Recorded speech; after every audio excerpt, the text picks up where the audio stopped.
घर में वैशाली की शादी की तैयारी चल रही है और सब मेहंदी लगवा रहे हैं। दीदी, आपके पति का नाम किस अक्षर से लिखना है? वैसे तो उनका नाम वरुण है, लेकिन हम उन्हें प्यार से वी बुलाते हैं। हाय हाय, देखो तो हमारी वैशाली को कैसे शर्मा रही है वरुण जी का नाम सुनते ही।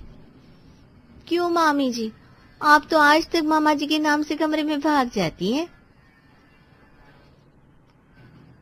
और तुम्हारी मामी का क्या? हम भी आज तक तुम्हारी मामी जी का नाम सुनकर शर्मा जाते हैं। वाह मामा जी, देखो तो जरा, मामी आज भी हमारे मामा आपके दीवाने हैं। क्या बात है। और एक तुम्हारे पापा है, हमारी तरफ देखते भी नहीं है।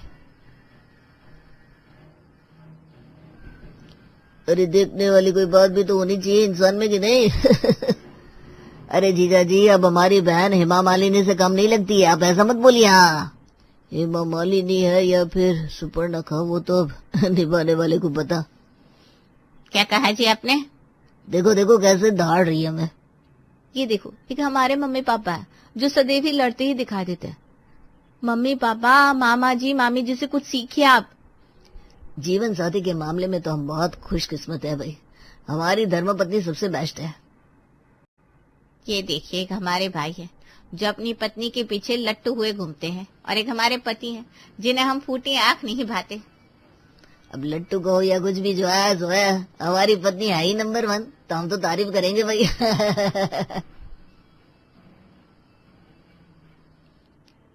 वैशाली, तेरी मामा टोटल ग्रीन फ्लैग है। नहीं तो क्या, मामा जी इतने पुराने जमाने के हैं, फिर भी देखो जरा कैसे अपने पति की खुलेआम तारीफ कर रहे हैं। और एक हमारे पति हैं, बंद कमरे में भी हमसे लड़ते रहते हैं बस। हमारे वरुण जी तो बिल्कुल वैसे नहीं है, वो तो हमारी खूब तारीफ करते हैं। हाँ, खूब तारीफ करते हैं। वो तो अभी तक तुम्हारी शादी नहीं हुई ना, तभी एक बार 7 फेरे होने दो, फिर हमसे बात करना। तुम सब अपनी जलन हमसे काहे निकाल रही हो? हम कह रहे हैं ना, हमारे वरुण जी बिल्कुल भी ऐसे ना है। वो तो ग्रीन फ्लैग नहीं, ग्रीन फॉरेस्ट है। हम भी शादी के पहले यही कहते थे, लेकिन शादी के बाद ये पति पति नहीं रहते, ये नाराज जिठानियां बन जाते हैं। छोड़ो, हम कुछ कहेंगे ही नहीं। हमारी शादी होने दो, उसके बाद हम तुम्हें दिखाएंगे हमारे वरुण जी कैसे हैं। हाँ, हमें भी इंतजार है तुम्हारे वरुण जी का। देखते हैं ग्रीन फॉरेस्ट में कितनी बरसात होती है। वैशाली की मेहंदी में जो उसकी सहेलियों ने कहा था, उस पर वैशाली ने थोड़ा सा भी ध्यान नहीं दिया, क्योंकि उसे पता था वरुण ऐसा बिल्कुल नहीं है। उसके नाम की मेहंदी रचाकर वैशाली खुशी खुशी अब अपने ससुराल में आ चुकी थी। पहले कुछ दिन तो वरुण के साथ घूमने फिरने में ही निकल गए, लेकिन अब जिम्मेदारियों को संभालने का वक्त भी आ चुका था। कल हम किसी अच्छी जगह चले खाना खाने। अब घूमना फिरना बहुत हो गया है, अब कल से मुझे पिताजी के साथ फिर से ऑफिस जाना है, बहुत सारा काम पेंडिंग पड़ा हुआ है। हाँ, तो कल से मैं भी रसोई का काम संभाल लूंगी। देखो, मम्मी ने आज तक बहुत कुछ किया है इस घर के लिए, अब उनकी बारी है आराम करने की। अब उन्हें बिल्कुल काम मत करने देना। जब से शादी हुई है मैं भी काम करती हूँ वरुण, ऐसा नहीं है। हाँ, रसोई का काम वो संभालती है बस। हाँ, मैं जानता हूँ तुम सब कुछ अच्छे से संभालोगी, मुझे तुम पर पूरा विश्वास है। बस तुम यूं ही मुझे खुश रखो तो मैं देखो कैसे सब कुछ संभालती हूँ। तुम्हें किसी भी चीज की शिकायत का मौका नहीं दूंगी। वैशाली ने अगले दिन से रसोई की बागडोर अपने हाथ में ले ली, लेकिन वैशाली और उसकी सास के काम करने का तरीका बिल्कुल ही अलग था, इसलिए कुछ दिनों बाद उन दोनों में नोक झोंक शुरू हो गई। वैशाली बहू, ये तुमने सब्जी को अच्छे से धोया भी नहीं, देखो कितनी मिट्टी लगी हुई है इसमें। माँ जी, हमने सब्जियों को अच्छे से धोया है, लेकिन ये देखो कितनी मिट्टी लगी हुई है। तुम अगर ऐसे ही लापरवाही करती रही तो इससे कई सारी बीमारियां भी हो सकती है। मैं माँ जी एक बात कहूँ, वैसे तो आप कहती हैं मुझे कुछ ठीक से दिखता नहीं है, मेरी आंखें कमजोर है, लेकिन आपको हमारी गलतियां बहुत जल्दी दिख जाती है, क्यों? यही तकलीफ है तुम बहुओं की आजकल, उन्हें बड़ों की बात बुरी लग जाती है, हमारा तजुर्बा लेना ही नहीं चाहती हो तुम। क्योंकि माँ जी हम आजकल की बहू है, सब कुछ पहले से ही सीखी हुई आती है, हमें एक्स्ट्रा ज्ञान की जरूरत नहीं है। ठीक है, अब जो करना है करो, हम तो कुछ बोलेंगे ही नहीं। वैशाली और राधिका के बीच जो बहस हुई थी उससे राधिका का मुंह शाम से ही चढ़ा हुआ था। जब वरुण और उसके पिता घर आते हैं तब भी राधिका बस चुप बैठी हुई थी, कुछ बोल ही नहीं रही थी। राधिका, तुम्हारी तबीयत तो ठीक है? आज कुछ कह नहीं रही हो? हाँ माँ, आज शाम से आप चुप चुप सी है। बेटा, आजकल की पीढ़ी को बड़ों का बोलना एक्स्ट्रा ज्ञान लगता है, इसलिए चुप हूँ, और क्या ही करूँ चुप बैठने के अलावा। वरुण झट से समझ जाता है कि उसकी माँ किसकी तरफ इशारा कर रही थी। वरुण ने तेज नजरों से वैशाली की तरफ देखा, जैसे वो आज आंखों से ही उसे अपनी नाराजगी बता रहा हो। लेकिन वैशाली भी कहाँ डरने वाली थी, उसने कमरे में जाकर युद्ध का आगाज कर दिया। तुम हमारी तरफ ऐसे क्यों देख रहे हो, जैसे हम ही आपके दुश्मन हैं? तुम हमसे भी तो पूछो कि माँ जी ने हमसे क्या कहा। वैशाली, बच्चों वाली हरकतें मत करो। देखो, माँ बड़ी है हमसे, अगर उन्होंने 2 बातें कह भी दी तो क्या हो जाएगा तुम्हें? देखो, हमने आज तक अपने पिताजी की भी नहीं सुनी है, तो ये हमसे उम्मीद मत करियो कि हम किसी की गलत बात सुन लेंगे। माँ अगर कुछ कहती है तो अपने अनुभव से कह रही है। उन्होंने इस घर को इतने साथ से संभाला है, उनकी हर बात का बुरा मानने की जरूरत नहीं है। हम इन्हें कहाँ ग्रीन फॉरेस्ट कह रहे थे, ये तो रेड फ्लैग निकले, मम्मी मम्मी किए जा रहे हैं। लेकिन हम उन बहुओं में से नहीं है जो अपनी सास से हार जाए और अपने पति को उसकी मम्मी के हवाले छोड़ दे। अब क्या सोचने लगे? अरे हम कह रहे हैं छोड़ो, माँ जी की बात है, हम दोनों कोई रोमांटिक फिल्म पर चलते हैं, चलो। भाई, आज मेरा मूड पहले से ही खराब है और मम्मी भी उदास लग रही है। आज नहीं, फिर किसी दिन चलेंगे। अरे सुनो तो, अब घर में पत्नी और माँ के बीच अगर कलेश हो रहा हो तो उस घर के बेटों का भी यही हाल होता है। लेकिन हमारी वैशाली जी कहाँ कम थी, उन्होंने तो अपने पति को अपने काबू में करने के लिए 100 तरीके सोच लिए थे। मेरा मतलब है गूगल कर लिए थे।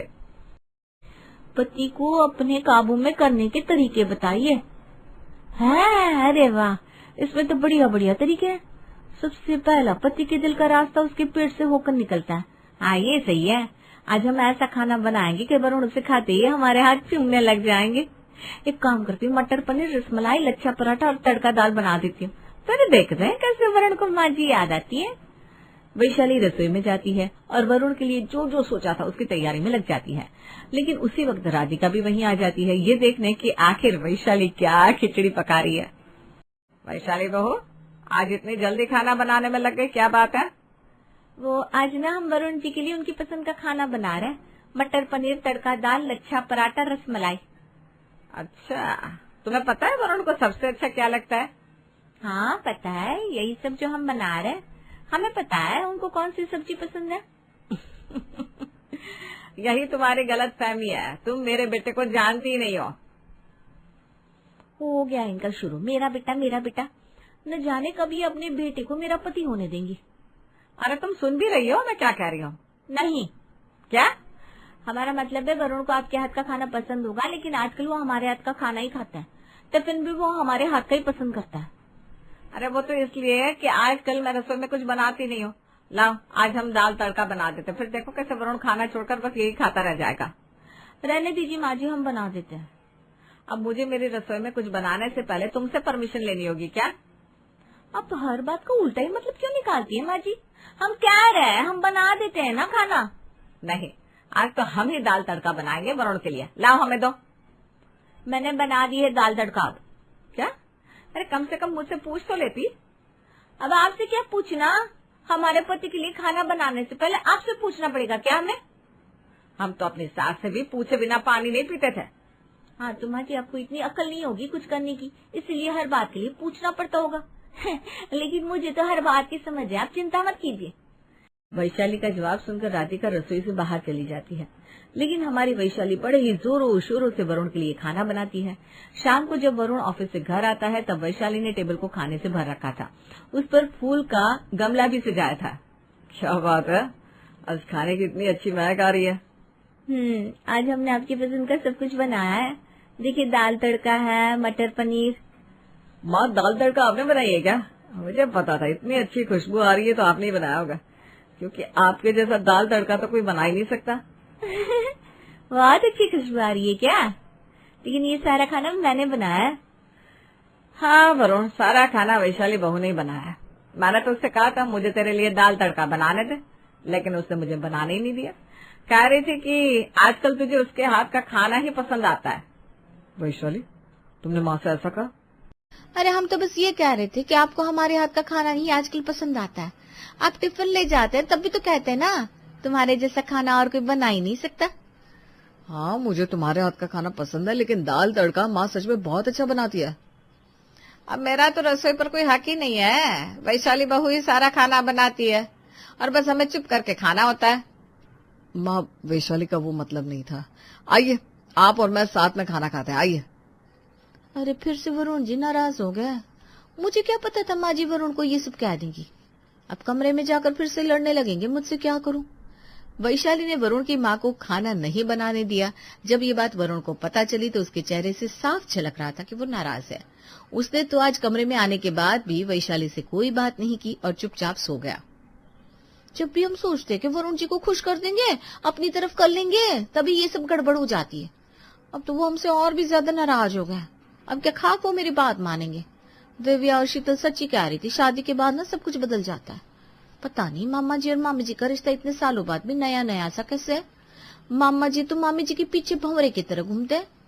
वैशाली ने शाम दाम दंड भेद और गूगल करके भी देख लिया, लेकिन वो अपने पति को खुश नहीं कर पा रही थी। लेकिन अब उसने ब्रह्मास्त्र चलाने का सोच लिया था। उसने आज अपनी मामी जी को फोन लगाया और उनसे उनका राज पूछ लिया। नहीं मामी जी, आज तो आप बता ही दीजिए, आप ऐसा क्या करती है जो मामा जी आज भी आपके पीछे ना लट्टू की तरह घूम रहे हैं। अरे ये सब तुम्हारी नानी जी का कमाल है। क्या नानी? उन्होंने क्या किया? आप देखो जरा कान खोलकर सुनना इस राज की बात को। हाँ, बड़ी ही गुप्त है, कहीं बाहर ना जाने पाए। नहीं बताइए ना, हम सुन रहे हैं। वैशाली ने बड़े ही ध्यान से मामी जी की बात को सुना। उसके बाद उसे वो हथियार मिल गया था जिससे वो ससुराल पर विजय करने के लिए तैयार थी। माँ जी, हम अंदर आ जाए क्या? आपको डिस्टर्ब तो नहीं कर रहे हम?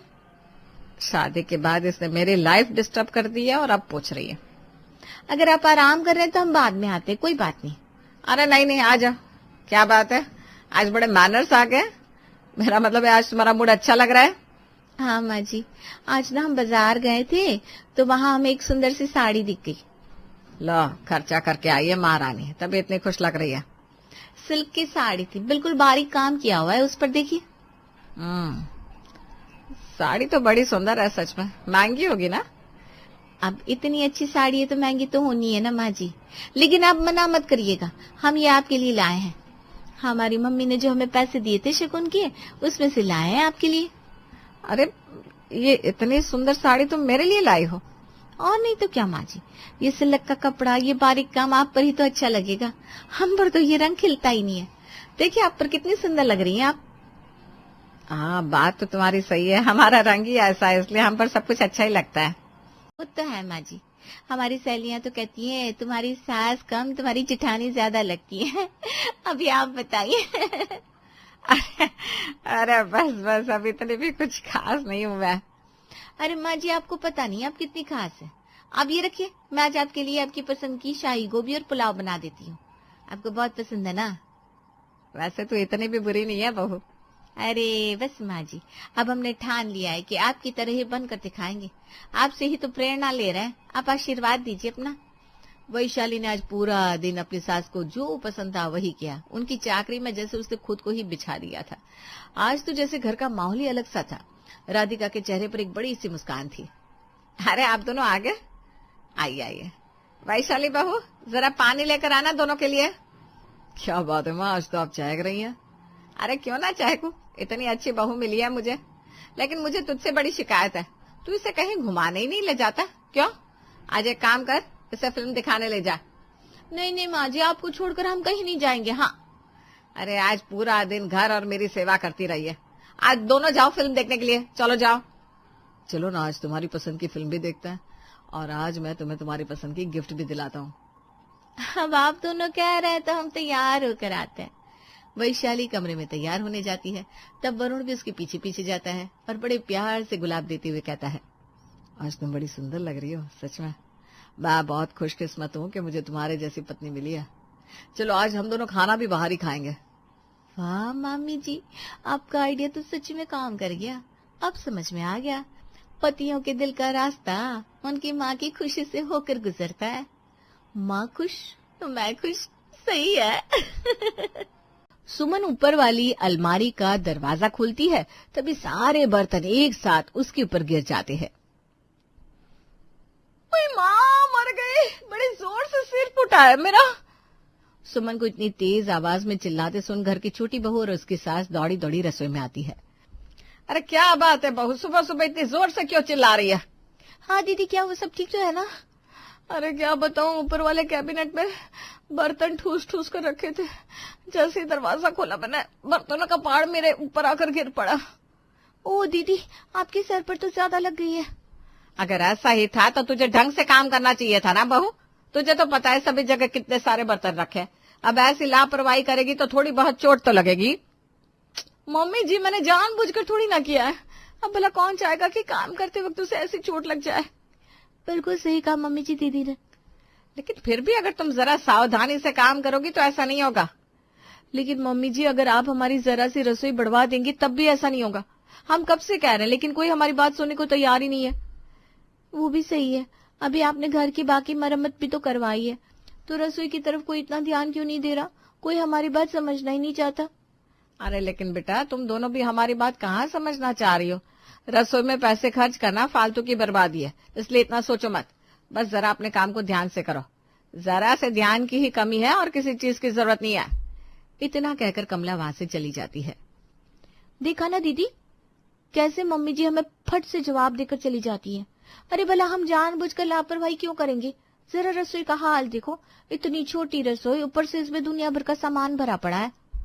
सही कहा, रोज इतनी सारी परेशानियों से रसोई में हम ही तो डील करते हैं। वही तो दीदी, पहले ही इतना लेट हो रहा है, ऊपर से इन सबके बीच और काम बढ़ जाता है। हाँ चल, फिलहाल तो खाना बना लेते हैं। दोनों खाना बनाकर सबको परोसती है। अगले दिन सुबह रमेश और कमला दोनों आंगन में बैठे थे, तब उनके पास दो पड़ोसी आते हैं। आओ आओ शीला बहन, इतने दिनों से कहाँ गायब थी तुम? बस कुछ दिन बाहर घूमने चले गए थे, बहुत थक गई हो गई। सफर में तो शरीर टूटा टूटा ही हो जाता है। आजा यहाँ चार पाए पर बैठ जा, अभी चाय नाश्ता बनवाती हूँ। अच्छा ठीक है। सुमन पानी लाती है। बेटा बढ़िया सा मस्त गर्मा गर्म चट्टाकेदार नाश्ता बना कर ला। जी मम्मी जी, अभी लाती हूँ। सुमन चली जाती है। कमला और शीला बात करती है और वहीं आंगन के दूसरे हिस्से में। तुमने यहाँ कितनी अच्छी गार्डनिंग की है। अपने घर के आंगन का तुमने बहुत अच्छे से फायदा उठाया है। कितनी हरियाली है। सही कहा, अगर घर में पेड़ पौधे ना हो ना तो फिर मजा ही कैसा। इनके बिना तो कुछ अच्छा ही नहीं लगता। लेकिन एक सेकंड, वहाँ कोने में क्या रखा है? कहाँ? वो नजरें घुमाकर देखते हैं। उन्हें कोने में एक सिलेंडर रखा हुआ नजर आता है। ये सिलेंडर यहाँ कैसे रख दिया? पता नहीं, मैंने तो नहीं रखा। ओह, इससे ना घर का पूरा लुक ही बिगड़ गया है। ये ऐसे गार्डन में रखा हुआ बिल्कुल अच्छा नहीं लग रहा है। इसकी जगह रसोई में है। हाँ, ये यहाँ बिल्कुल शोभा नहीं दे रहा है। अरे लगता है खाली होगा, शायद वापस करना होगा, इसलिए यहाँ रख दिया होगा। कोई बात नहीं, कल तक किसी से उठवा लेंगे। तभी सुमन वहां सबके लिए चाय नाश्ता लेकर आती है और सब चाय पीते हुए बात करते हैं। कुछ दिन बाद रसोई में। आउच! क्या हुआ पायल, तुम ठीक तो हो ना? हाँ दीदी, बस पैर पर ये भारी सा पतीला गिर गया। अरे ऐसे कैसे? उस स्लैब पर इतना सारा सामान रखा हुआ था, जरा सा साइड किया तो सब नीचे गिरने लगा। मैं बचाने लगी तो पतीला मेरे पैर पर आकर गिर गया। ओहो, तुम्हें ज्यादा लगी तो नहीं ना? जरा ध्यान से काम करो। नहीं दीदी, थोड़ी बहुत लगी है, लेकिन इस छोटी रसोई ने तो हमारा दिमाग ही खराब कर दिया है। यहाँ एडजस्ट करना कितना मुश्किल हो रहा है, और मम्मी जी भी हमारी कोई बात समझने को तैयार नहीं है। आज भी उन्होंने मुझे डांट दिया। अरे कोई बात नहीं, मम्मी जी अगर हमारी बात नहीं मानना चाह रही ना, तो आज हम बाकी सबके आने के बाद सीरियस होकर इस टॉपिक पर बात करेंगे। बिल्कुल सही, आज हम कह देंगे कि हमारी मांगे पूरी करो। हाँ, उन्हें हमारी डिमांड पूरी करनी होगी। दोनों खाना बनाने की तैयारी शुरू करती है। लेकिन दीदी, मुझे छोटा सब्जी वाला पतीला कहीं नजर नहीं आ रहा। यहाँ इन बर्तनों में तो नहीं रखा? लेकिन मैंने तो रात को धोकर यहीं रखा था। आखिर कहाँ चला गया? और मुझे सारे मसाले भी नहीं मिल रहे, सारे डिब्बे मिक्स हो गए। मैं ना सब ढूंढ ढूंढ कर परेशान हो गई हूँ। एक छोटी सी रसोई, बेचारी क्या क्या चीजें संभालेगी। इतना सब कुछ यहाँ ठूस रखा है, तो भला समय पर सारा सामान कैसे मिलेगा? सही कहा, यहाँ पर आधे से ज्यादा समय हमें सामान ढूंढने में लग जाता है। चलो कुछ करते हैं। काफी देर बाद जाकर दोनों जैसे तैसे करके खाना तैयार कर लेती है। रात को सभी के आने के बाद सब हॉल में बैठकर टीवी देख रहे थे, तब सुमन और पायल वहां आती है। देखिए, हमें आप लोगों से कुछ सीरियस बात करनी है। हाँ बेटा बोलो, क्या बात है? कुछ हुआ है क्या? हाँ, बहुत कुछ। ऐसा क्या हो गया बोला? देखिए, अभी आपने पूरे घर को रेनोवेट करवाया है। हाँ सो तो है, और सबको ये घर बहुत अच्छा भी लग रहा है। पहले जरा पुराना लुक आता था, लेकिन अब देखो कितना न्यू मॉडर्न लुक देता है। सच में भाई, हमने घर की मरम्मत करवा के बहुत अच्छा किया। एग्जैक्टली।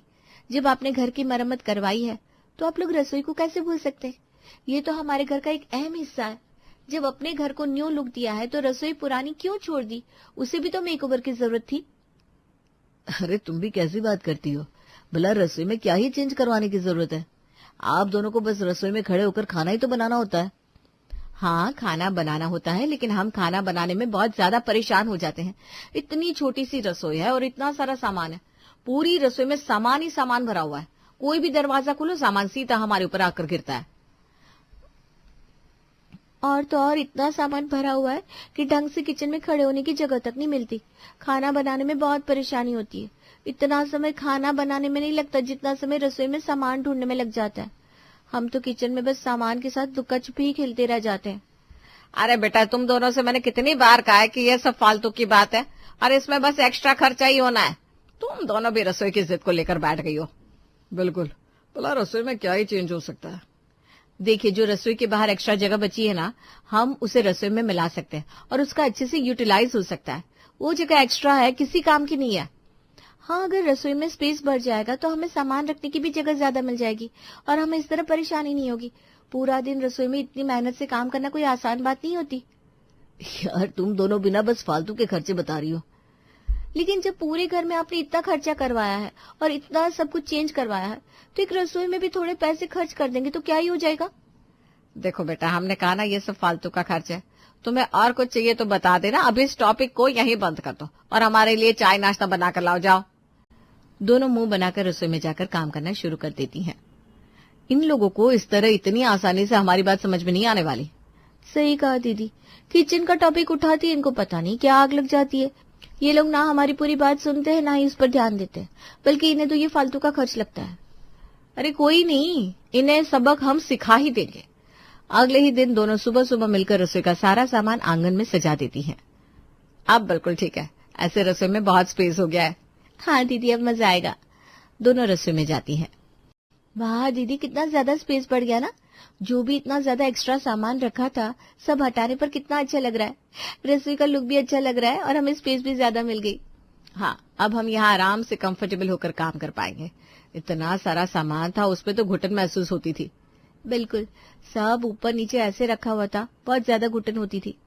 दोनों चाय नाश्ता बनाकर सबके लिए आंगन में लेकर आते हैं, जहाँ पहले से सब बैठे थे और वहाँ की हालत देखकर हैरान भी थे। अरे बेटा, ये सब यहाँ क्या हो गया? कल रात तक तो सब ठीक था, अब अचानक से इतना सामान कैसे आ गया? कैसे और क्यों आ गया? बल्कि मैंने तो तुम्हें सिलेंडर हटाने को कहा था यहाँ से। वो तो तुमने अब तक हटाया नहीं और ऊपर से और सामान बढ़ाकर रख दिया यहाँ पर। पहले ही यहाँ का लुक कितना खराब लग रहा था। हाँ बिल्कुल, कितना अजीब लग रहा है सब। हमने ऐसा इसलिए किया क्योंकि रसोई में बिल्कुल भी जगह नहीं है। आप हमें सिलेंडर हटाने को कह रही हैं, लेकिन रसोई में एक कदम रखने तक की जगह नहीं थी, तो हम सिलेंडर कहाँ रखते?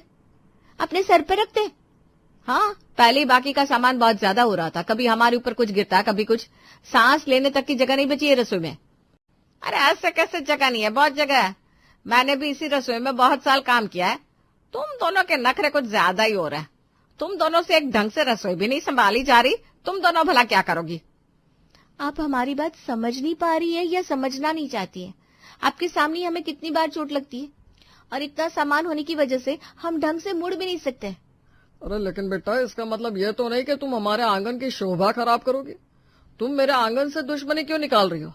बेचारे मेरे पेड़ पौधे देखो जरा, उन बेचारों की जगह मत छीनो, इस तरह उनका दम घुट जाएगा। हमें आपके आंगन से कोई परेशानी नहीं है पापा जी। आप एक बार हमारी रसोई ठीक करवा दीजिए, हम सारा सामान रसोई में रख लेंगे। उसके बाहर वैसे भी एक्स्ट्रा स्पेस है ही। हम रसोई को किसी भी हालत में ठीक नहीं करवाएंगे, क्योंकि वो पहले से बिल्कुल ठीक है। अरे उसमें फालतू का खर्चा करके हम पैसे बर्बाद नहीं करना चाहते। तो ठीक है, कोई बात नहीं। अब आप सब नाश्ता एंजॉय कीजिए। इतना कहकर दोनों वहां से चली जाती है। तभी वहां उनकी पड़ोसन अपने घर से कहती है, अरे कमला बहन, तुमने अपने आंगन का क्या हाल कर दिया है। इसकी तो सारी शोभा ही घटा दी है। सब कुछ कितना खराब लग रहा है। रसोई का सामान वहीं अच्छा लगता है, तुमने आंगन में क्यों सजा दिया? अरे वो साफ सफाई चल रही थी ना, इसलिए थोड़ी देर के लिए रखा है बस।